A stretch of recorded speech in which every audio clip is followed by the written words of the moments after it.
জয় হিন্দ dear aspirants, welcome to the route of success. আজকে আমাদের সঙ্গে একজন ক্যান্ডিডেট রয়েছে যে আজকে ইন্টারভিউ দিয়ে এসেছে। তার মুখ থেকে শুনে নাও তার ইন্টারভিউ এক্সপিরিয়েন্স, আজকে তাকে কি কি প্রশ্ন করা হয়েছিল, সে কিভাবে সিচুয়েশনটা হ্যান্ডেল করেছে, সেটা তোমরা আজকে জানতে পারবে। সবার প্রথমে বলো, তোমার ইন্টারভিউ কোথায় ছিল আজকে? আমার ইন্টারভিউ ছিল শিলিগুড়ি পুলিশ কমিশনার অফিসে, মাটিগাড়া। কত নম্বর শিফটে ইন্টারভিউ ছিল? আমার সকাল 9টায় ছিল। মানে সেকেন্ড শিফট, তাই তো? না, ফার্স্ট শিফট। সকাল 9টা। তুমি ওখানে পৌঁছেছিলে কটার মধ্যে? আমি ওখানে পৌঁছে যাই 8টার মধ্যে পৌঁছে যাই। আচ্ছা, তাড়াতাড়ি পৌঁছানোই ভালো।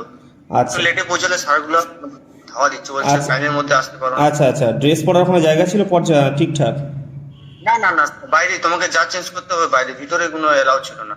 আচ্ছা, তুমি তাহলে ড্রেস বাড়ি থেকে পরে গেছিলে নাকি? আচ্ছা, ফর্ম দেওয়া হয়েছিল, সেই বিশেষ ফর্মটা যেটা বাংলায় ফিল আপ করতে হচ্ছে? হ্যাঁ, বাংলায় সিগনেচার, বাংলায় যেটা অ্যাপ্লিকেশন সিরিয়াল নাম্বার সেটাও বাংলায়, পুরো জিনিসটা বাংলায়। আর ইংলিশে যেটা ডিক্লারেশনটা সেটা শুধু করতে দিচ্ছে না। আচ্ছা, আর তুমি কি কি ডকুমেন্ট সাবমিট করেছিলে ওখানে?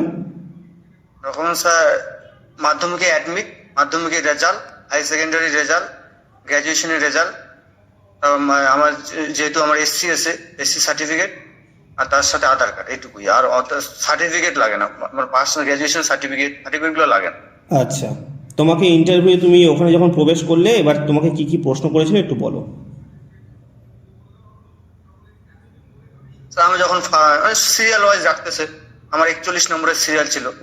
তো সবার যেভাবে রাখতে, কেউ আমার সামনে যে ক্যান্ডিডেট 40 নম্বরে ছিলেন, উনাকে 1 মিনিট এই মতো ইন্টারভিউ নিল। তো আমিও সেরকম মতো, আমিও 1 মিনিটে আমার প্রিপারেশন নিয়েছিলাম।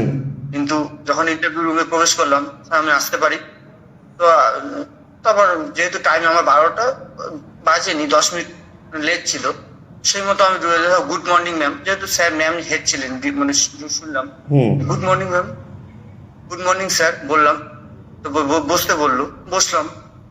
বসার পরে একটা স্যার বসতে বসতে বলছে, তোমার নাম কি? আমি থ্যাংক ইউ বললাম ম্যামকে, বসেন। নাম কি? বললাম স্যার প্রণব রায়। তো একটা স্যার ওদিক থেকে, আর একটা সাইড থেকে একটা স্যার প্রশ্ন করলো যে আপনি কোথা থেকে আসছেন? আমি বলে ফেললাম যে আমি জলপাইগুড়ি পুলিশ জেলার অন্তর্গত ময়নাগুড়ি থানার বোলবাড়ি গ্রাম থেকে আসছি। তো স্যার বলছে, তুমি আবার, সবাই বলছে জলপাইগুড়ি জেলা, তুমি পুলিশ জেলা কেন বললে? এখানে একটা ইউনিক হয়ে গেল, তুমি পুলিশ জেলা কেন বললে? কেন, তোমার কেন মনে হলো জলপাইগুড়ি পুলিশ জেলা? আমি বললাম ওইখানে এসপি অফিস আছে এবং আমাদের জলপাইগুড়ি পুলিশ ডিস্ট্রিক্ট আছে। বলছে ঠিক আছে। বলছে তোমাকে কতগুলো পুলিশ জেলা তোমার জানা আছে? বললাম হ্যাঁ স্যার, বলে দিলাম। তারপর বললো যে পুলিশ জেলা বলেছো? আমি বলছি আমি তো স্যার 28টা বলে দিছি। হ্যাঁ, ভেরি গুড, ঠিক আছে, ঠিকই আছে 28টা। তারপর বললো যে ঠিক আছে। তারপরে ওই একটা সাইড থেকে স্যার বলছে, তোমার প্রিয় সাবজেক্ট কি ছিল? আমি ময়নাগুড়ি কলেজ থেকে 2019 ইতিহাস অনার্স নিয়ে গ্র্যাজুয়েশন কমপ্লিট করেছি। তোমার তো প্রিয় সাবজেক্ট ইতিহাস। তখন স্যারটা বলছে, স্যার বলছে তোমাকেই কোশ্চেন করতে হবে, তোমাকেই উত্তর করতে হবে। আচ্ছা, আমি ফিসাতে পড়ে গেলাম। তোমার এমন কোশ্চেন করবো যেটা তোমার উত্তর যেন জানা থাকে। এই ফার্স্ট একটা স্যার আছে, উনাকে থেকেই শুরু করো, এই স্যারকে থেকেই শুরু করো। এই স্যারকে বলুন তোমার প্রথম কোশ্চেন কি? আমি স্যার বললাম যে যেন এই স্যারটা বলছে, যে স্যার ওই স্যারটা বলছে তোমার যেন কোশ্চেন একবারে রাইট থাকে, তুমি যে কোশ্চেন বলবো সেই কোশ্চেনের উত্তর যেন রাইট থাকে। স্যার, আমি স্যারকে বললাম, স্যার ভারত ছাড়ো আন্দোলনের 2 জন নারীর নাম কি? ওই স্যার বলছে তুমি উত্তর বলো, তুমি উত্তর বলো। আমি বললাম স্যার যে মাতঙ্গিনী হাজারা আর অন্য আসাফ আলী। তো উনি স্যার থমকে গেলেন। তারপরে স্যারকে বলছে তারপর স্যারকে বলো। তারপর স্যারকে বললাম স্যারকে বললাম যে স্যার মহাত্মা গান্ধী কবে ভারতে ফিরে এসেছিলেন? স্যারকে বললাম, স্যার বললো যে উত্তর বলো। স্যার বলছে, ওই স্যারটা যিনি একটা শুধু বলছে স্যারকে উত্তর বলো এখন। আমি বললাম 9 জানুয়ারি 1915 প্রবাসী ভারতীয় দিবস আমরা পালন করি। তখন ওই স্যার একটু বলছেন, তুমি তো বললে যে মহাত্মা গান্ধীর মাতার নাম কি তুমি জানো, মায়ের নাম? স্যার এটা আমার মনে পড়ছে না, সেই সময় আমি জানতাম আমি কস্তুরা গান্ধী তো বলতে পারি। গেল। তারপরে বলছে মহাত্মা গান্ধী কোথায় গিয়েছিলেন, কোন দেশে তোমার জানা আছে? বললাম স্যার আমি প্রথমে আফ্রিকা করতেছিলাম। বলছে ভালো করে বলো। দক্ষিণ আফ্রিকা স্যার। বলছে হ্যাঁ। বলছে ওইখানে একটা উনি ফার্ম হাউস খুলেছিলেন, মনে আছে? বলছে না স্যার আমার মনে নেই।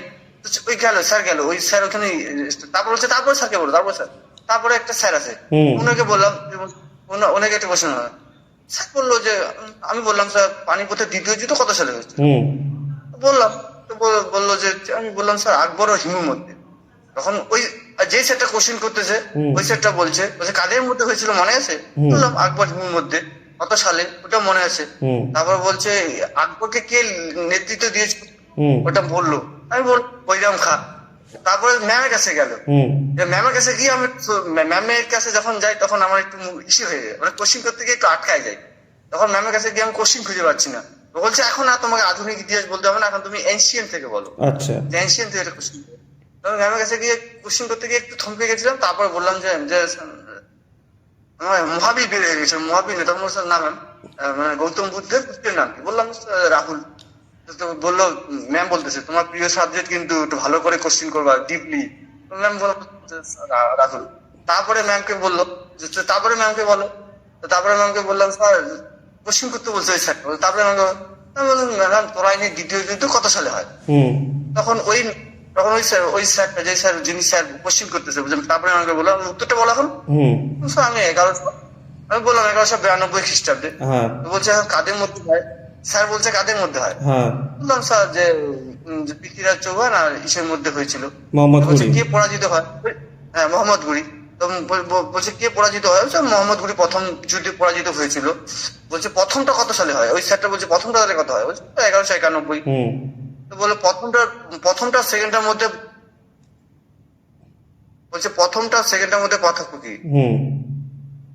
আমি বললাম স্যার যে মোহাম্মদ ঘুরি প্রথম যুদ্ধে পরাজিত হওয়ার পর আবার শক্তিশালী সেনাবাহিনী করে দ্বিতীয় যুদ্ধের জন্য নিজেকে ইস্যু করে, তারপরে ভারতে সুলতানি সাম্রাজ্য স্থাপন করে বললো। তারপরে ওই যেই স্যার কোশ্চিন করছে সেই স্যারের পালা, সেই স্যার বলছে বলো তো, ওই স্যার আবার কোশ্চিন করতে যায়নি, ওই স্যার নিজে বললো এরকম কটা প্রশ্ন হয়েছে তাহলে তোমার সাথে, যতজন স্যার ছিল ততজন। 5 মিনিট বললাম না স্যার। আর তারপরে আর অন্য কোনো প্রশ্ন করা হয়েছিল কি এই বিষয়, এইটা ছাড়া? না অন্য কোনো না। আচ্ছা, তারপরে তোমাকে কি বলা হলো? না ইতিহাস থেকে স্যার ধরতেছে এইভাবে। আচ্ছা, যে চিরস্থায়ী বন্দোবস্ত, ওই স্যার এবার ডিরেক্টলি প্রশ্ন ছুড়ে দিল যে চিরস্থায়ী বন্দোবস্ত কত সালে হয়, কার আমলে হয়েছিল। লর্ড, আমি বললাম যে লর্ড কর্নওয়ালিস, যে আমলে 1793 সালে। বলছে ঠিক আছে। তারপর এই দিকে একটা স্যার আছে, উনি এখন আমাকে ডিরেক্টলি বললো যে এটা কোথায় হয়েছিল, তোমার জানা আছে এটা কোথায় হয়েছিল প্রথমে। আমি বললাম স্যার হায়দ্রাবাদের নিজাম। বলছে না তুমি অন্য কোশ্চিনের সাথে গুলাই ফেলছো, ওরা ম্যাম গুলা, স্যারটা বলছে এটা অন্য কোশ্চিনের সাথে গুলাই। তখন আমার হুট করে মনে পড়লো না স্যার এটা ইসে হবে বাংলা বিহার উড়িষ্যা। বলছে হ্যাঁ এটাই জানতে চাচ্ছি। তারপরে এদিকে স্যারটা বলছে যে ঠিক আছে তুমি এখন আসতে পারো। থ্যাংক ইউ ম্যাম বলে বেরিয়ে আসতো। এইটুকুই আমার ইন্টারভিউ। আচ্ছা।